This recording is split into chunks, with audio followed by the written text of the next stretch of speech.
पाठराखीण मालिकेच्या आजच्या भागामध्ये आपण पाहणार आहोत की आता तृप्तीने ते कानातलं गायब केलेलं असतं.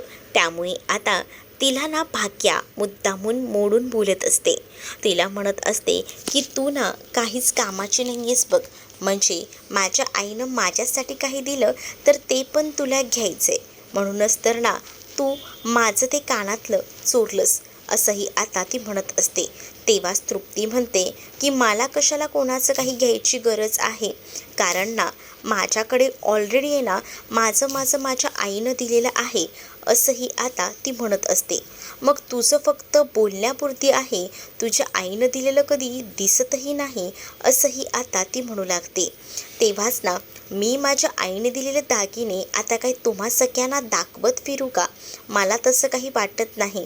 माझ्याजवळ आहेत ना माझ्या आईने दिलेले दागिने, सो मग मी तसंच ठेवेन, असंही आता तृप्ती बोलत असते. आणि तृप्ती वर आता सांगत असते की मला माहिती आहे ना, तसंही तुमच्याकडे पद्धतच असते काही दिलं का लगेच घ्यायची, असं बोलून ती आता टोमणे मारू लागते. इकडे आता माई आजी आतमध्ये येते आणि म्हणते की काय अजूनपर्यंत तुमची तयारी झाली नाही आहे का? चला आवरा. आणि असं बोलून ना ती आता पटकनच ती लोक येतील, आवरून घ्या पटापट, असं देखील आता सांगू लागते. आणि मग तेव्हाच ना पटकन भाग्या तयारीला लागते, कारण भाग्याला सुद्धा घाई असते की कौशिक कधी येणार आहे आणि त्याच्यासमोर ती साडी नेसून जाणार आहे. तर प्राजक्ता तिला सपोर्ट करत असते. प्राजक्ता म्हणत असते की चल पटकन, कौशिक येतोय ना, छान तयार व्हायचे, अजून बाकी आहे, असं बोलून ती तिला आता तयार करत असते. तेच आता दुसरीकडे पाहायला मिळत असतं की ही तयारी तर होत असते, पण इकडे आता सुलक्षणा या प्रीतीवर भयंकर अशी चिडलेली असते, कारण प्रीतीने प्राजक्ताला ॲक्सेप्ट केलेलं नसतं आणि त्याचाच तिला ना राग येतो. मग ती म्हणत असते की तुझी हिंमत कशी झाली, ही मुलगी जर घरापर्यंत आली होती तर या मुलीला घरात का घेतलं नाही, ह्याचं कारण मला सांग. मग आता ती म्हणत असतात की ती डायरेक्ट आतमध्ये आली होती आणि तुम्ही सांगितलेलं होतं की कोणीही घरात यायचं नाही, आणि म्हणूनच मग मी तिला घरात घेतलं नाही, हेही आता म्हटलं जातं. एवढ्या सगळ्या गोष्टी अशा बोलल्या जातात ना, तेव्हा मात्र आता सुलक्षणा चिडते आणि आताच्या आता त्या मुलीला इथं कामासाठी बोलवून घ्यायचं आणि तीच मुलांना शिकवेल, असंही आता सुलक्षणा फर्मान काढते. त्यामुळे आता काही झालं तरी प्रीतीला मोठ्या आईचं ऐकावंच लागणार असतं. तेच आता पाहुणे मंडळी आलेली असतात. पाहुणे मंडळी जेव्हा घरी येतात ना, तेव्हा आता म्हणत असतात की चल आपल्याला आता हा प्रोग्राम करून टाकला पाहिजे. मग आता या सगळ्या गोष्टी बोलल्यानंतरच ना इथे हे घर आणि ह्या माणसांना बघून ना कौशिकची आई कौशिककडे बघत असते, कारण तिला ना या अशा लो मेंटॅलिटीचा राग येत असतो. तिला नाही सहन होत असत या सगळ्या काही गोष्टी, आणि म्हणूनच ना तिने अगदीच ना घर डोक्यावर घेतलेलं असतं. तेच आता कौशिकला ती म्हणत असते की तुला बाकी कुठची मुलगी सापडलीच नाही का लग्नासाठी, इतक्या थर्ड क्लास घरात मला बोलणी करायला घेऊन आलायस का, असंही आता ती म्हणत असते. तेच आता कौशिकचे बाबा काही आलेले नसतात.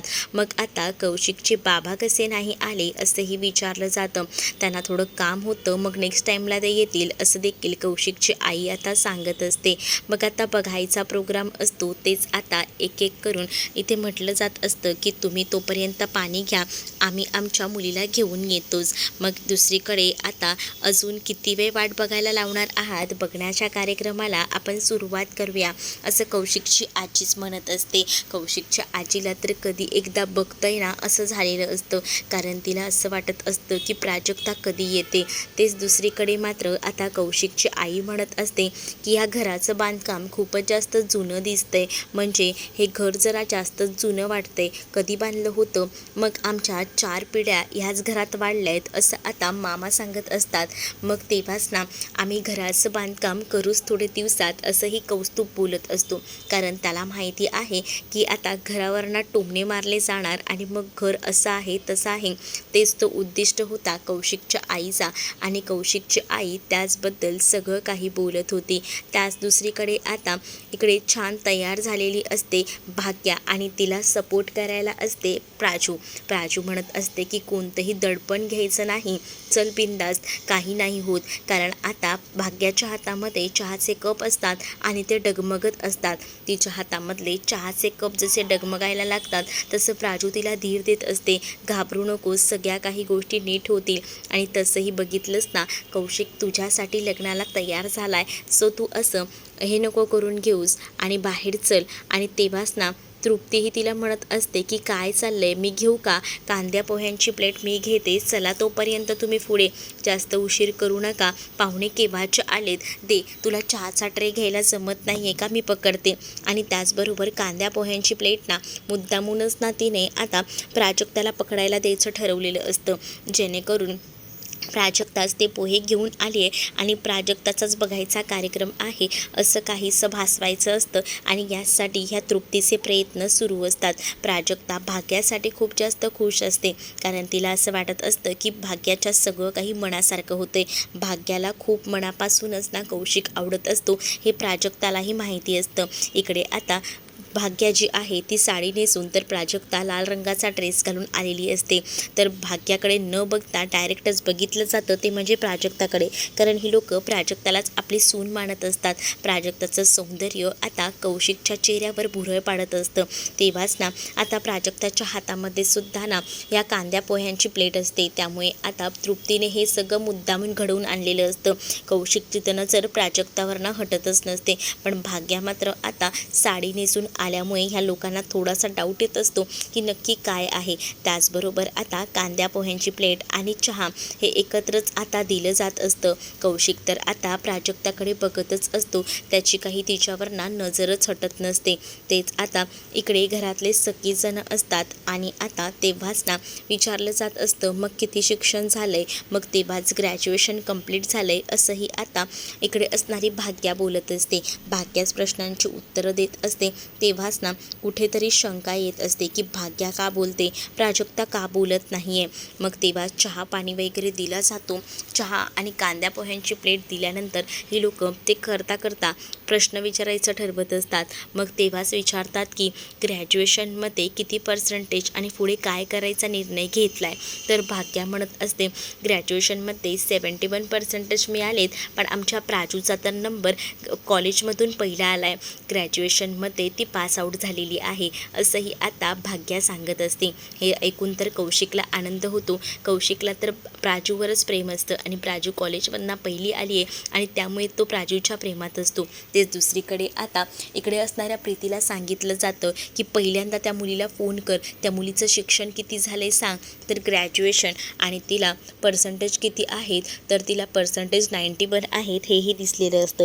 आणि हे सगळं बघूनच ना आता सुलक्षणा खुश असते. सुलक्षणा म्हणते की पोरगी पण किती चांगली शिकलेली आहे, कॉलेजमधनं पहिली आली हे सुद्धा आता कळलेलं असतं. आणि मग आता तीच मुलगी आपल्या मुलांना शिकवायला इथे येईल, माझा विषय हा फायनल आहे, लवकरात लवकर फोन कर असं सांगून फोन करायला सांगितला जातो. पण प्रीती कॉल करत असते, पण इकडे सगळीजणं पाहुणे आल्यामुळे ना मोबाईलकडे लक्ष नसतं प्राजूचं, म्हणून प्राजू काही कॉल रिसीव करत नसते. इकडे बघण्याचा कार्यक्रम चालू असतो. तेच आता विचारलं जातं की ग्रॅज्युएशन झाले, मग पुढे काय करायचा निर्णय घेतला. त्यावर भाग्या म्हणत असते की पुढे निर्णय तर अजून तरी घेतला नाही आहे, जर कौशिकची साथ असेल तर मग बघूया पुढे काय करायचं ते, कारण पार्टनरसुद्धा तितक्याच आपल्याला महत्त्वाचा असतो ना, असंही आता इकडे असणारी भाग्या बोलत असते. मग भाग्या जेव्हा हे सगळं काही बोलते तेव्हा आजी म्हणत असते की अगं भाग्या, तू का सगळं सांगतेस, प्राजक्ताला सांगू दे ना. पण बघायला तर भाग्यालाही लोक आलेली असतात आणि त्यामुळे प्राजक्ताचं कशाला, तुम्ही भाग्याचंच विचारा ना, असंही मामीचा हट्ट असतो. मग तेव्हाच ना तुमचा काहीतरी गैरसमज होतोय वाटतं, कारण आम्ही ना भाग्याला नाही तर प्राजक्ताला बघायला आलो आहे.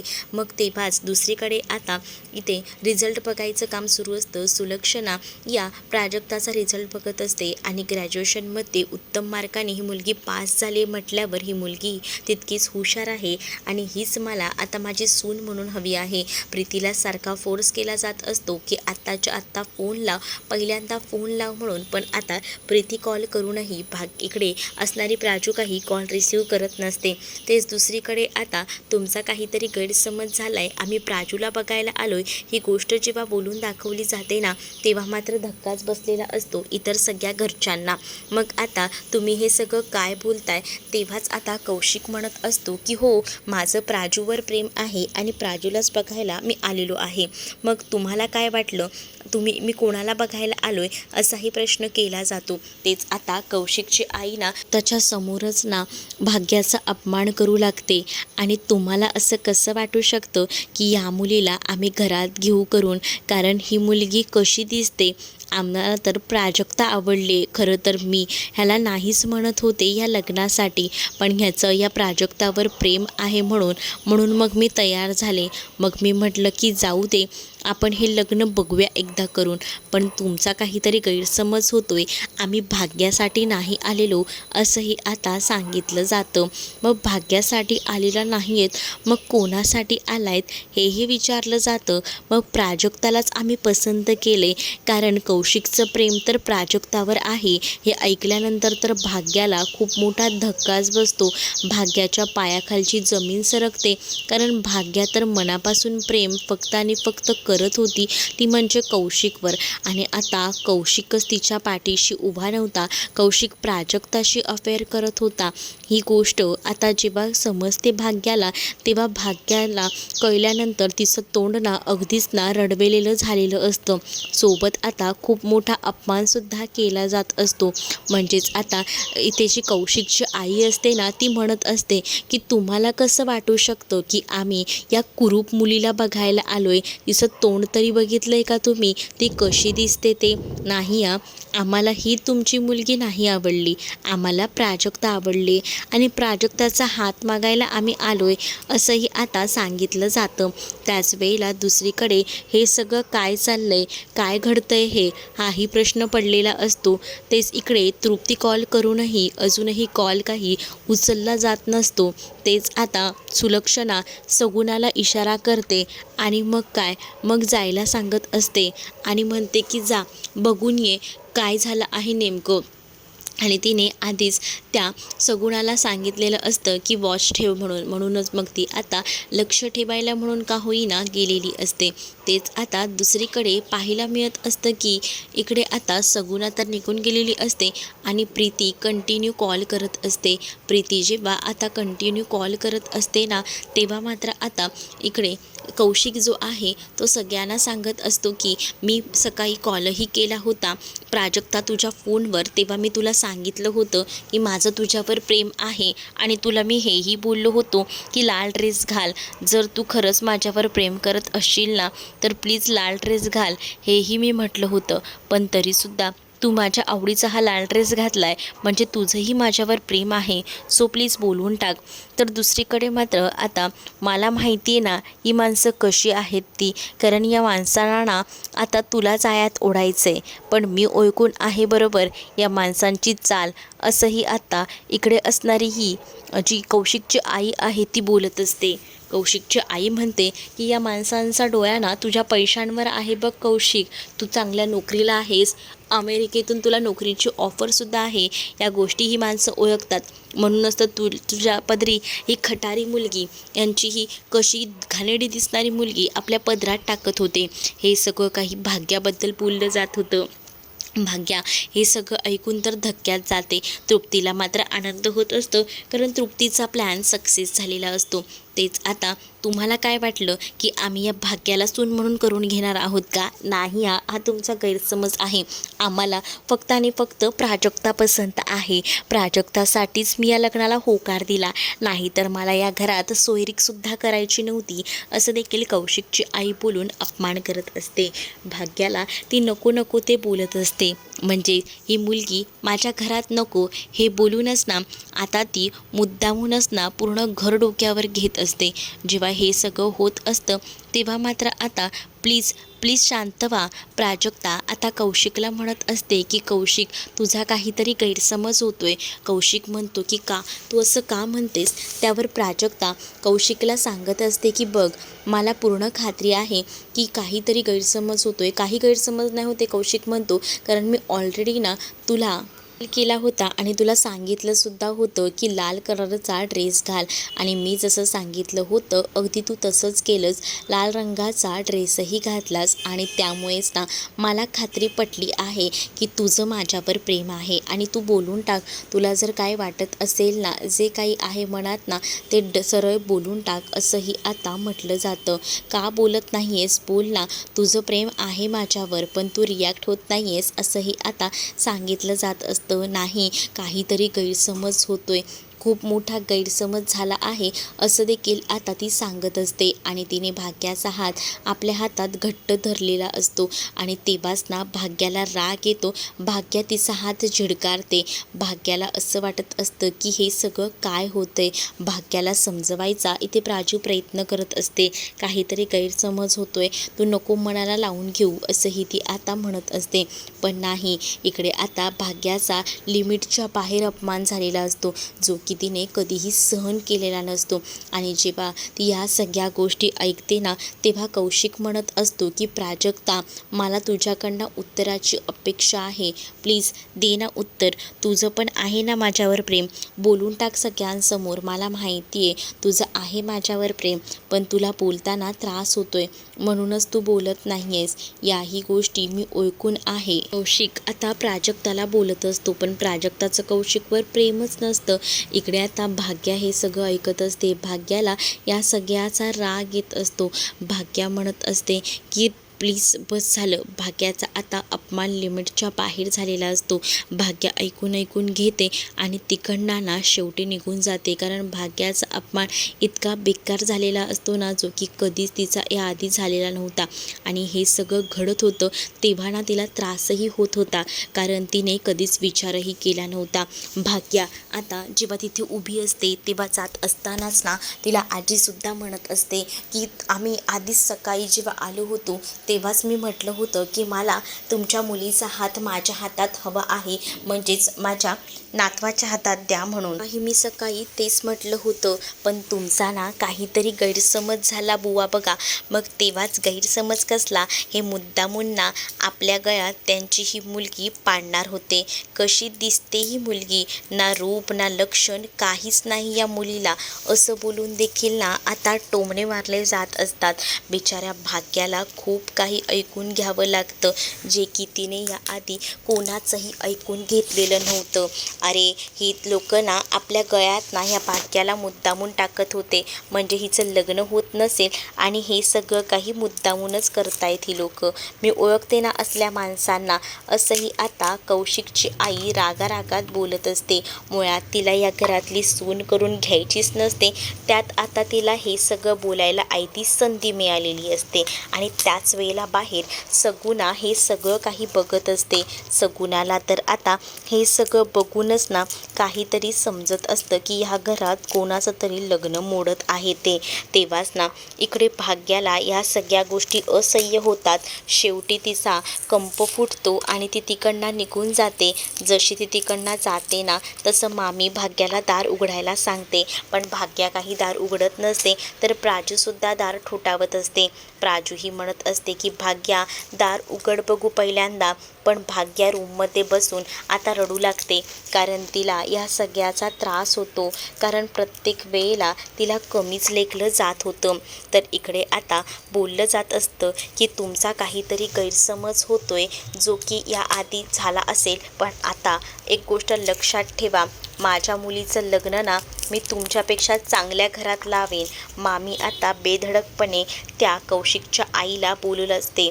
मग कौशिकची आई म्हणते की मलासुद्धा बघायचं आहे की तुमची मुलगी कुठच्या घरात जाते ते, कारण मला माहिती आहे ना तुमच्या मुलीशी तर लग्न कोणीही करणार नाही. इतकी घाणेरडी दिसते, इतकी कुरूप दिसते, तर कोण करणार आहे तुमच्या मुलीसोबत लग्न. मग तेव्हाच ना मामी तिला ओपन चॅलेंज देते आणि म्हणते की तुमच्यापेक्षा मोठ्या घरात मी माझ्या मुलीचं लग्न लावेन आणि ती पत्रिका तुमच्या दारात तुम्हाला द्यायलाच येईल. मग तेव्हाही तुम्हाला लग्नाला तर यावंच लागेल, असंही आता ती बोलत असते. आणि जेव्हा या सगळ्या काही गोष्टी ती बोलते ना तेव्हा मात्र ना आता इकडे कौशिकची आई जी आहे ती शांत बसते. कौशिकची आईसुद्धा मग तिला म्हणते की मलाही बघायचं आहे की तुम्ही कोणत्या घरात लग्न लावता ते आणि हिला कोण सून म्हणून स्वीकारतं ते, असंही आता बोललं जात असतं. तेच आता दुसरीकडे जेव्हा ह्या सगळ्या गोष्टी होत असतात तेव्हा प्राजक्ताला जे घडत असतं त्याचा खूप मोठा धक्का बसत असतो. कारण ती भाग्यासाठीच कौशिकला बघत होती आणि कौशिकचं तिच्यावर प्रेम आहे हे आता कळलेलं असतं. तर दुसरीकडे आता माई आजी म्हणत असते की झालंय का तुमचं, निघा आता. तुम्हाला नाही करायचं आहे ना आमच्या भाग्यासोबत लग्न. आम्ही नव्हतो आलेलो तुमच्याकडे, तुम्हीच आमच्या मुलीचा हात मागायला इथपर्यंत आला होतात. तर झालं असेल तर आता जाऊ शकता, असंही बोलून आता कौशिकच्या घरच्यांना माई आजी ज्या आहेत त्या सरळ अपमानित करून तिकडनं घालवून देत असतात. कारण माई आजींना असं वाटत असतं जर या ह्याच्यासोबत आपलं लग्न होणार नसेल तर काय या प्राजक्ताचं सुद्धा चांगलं करायचं, प्राजक्ताचं सुद्धा वाईटच व्हायला हवं असाच विचार करतात ना. म्हणून तर प्राजक्तासाठी आलेलं स्थळसुद्धा त्यालासुद्धा ही लोक ह्याला नकार देत असतात आणि म्हणतात की तुमच्यासोबत आम्हाला सोयरीक तर करायचीच नाही आहे, त्यामुळे तुम्ही गेलात ना तरीही चालेल. आणि असं बोलून आता जायला सांगितलं जातं.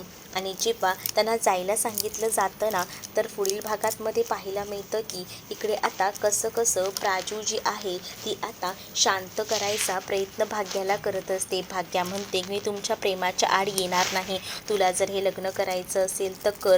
पण प्राजू नाही म्हणत असते. प्राजूला आता नोकरीसाठी का होईना बाहेर पडायचं असतं, पण मामीने आता सांगितलेलं असतं की जोपर्यंत ही मुलगी या घरात आहे तोपर्यंत मी किचनमध्ये जाऊन काही स्वयंपाक वगैरे करणार नाही, या घरात अन्न पाणी बनणार नाही, मामीने सांगितलेलं असतं. दुसरीकडे या मुलांना खूप भूक लागलेली असते, मुलं ताटं वाजवत असतात. तेच आलोकला राग येतो आणि आलोक चालत चालत तिथपर्यंत आलेला असतो.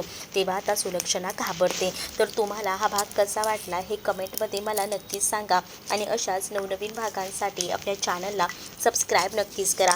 चला तर मग भेटूया पुढच्या भागामध्ये. तोपर्यंत टाटा बाय.